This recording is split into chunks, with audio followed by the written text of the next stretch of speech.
Hapunan guys, kain tayo guys, hapunan. Ito ang aking ulam guys, yung aking repolyo na nilagyan ko lang ng Argentina guys.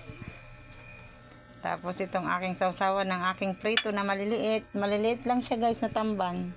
Kasi ang tagal na nito sa freezer kaya gusto ko na maubos guys. Oh.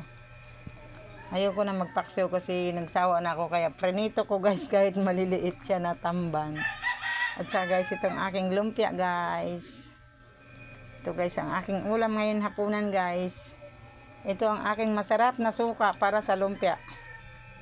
Wala pang sibuyas, di ko pa nalagyan ng sibuyas. Mamaya pa. Ayun na guys, samahan nyo ako sa aking hapunan. Tara guys, kain na tayo guys. Ayun na guys, mag-umpisa na ako guys. Maglalagay na tayo ng repolyo. Ay, mamaya na lang guys ako guys. Kasi kakain muna ako guys. Paano ako makakonsentrate pag nag-video ako guys. Kaya kakain muna ako guys. Magpakabusog muna ako guys. Sige na guys. Salamat sa pagpanood na aking video guys. Tara guys, samahan nyo na ako sa aking pagkain guys. Para sabay-sabay tayong kumain ngayong hapunan guys. Yan guys. Thank you for watching guys. Sana all.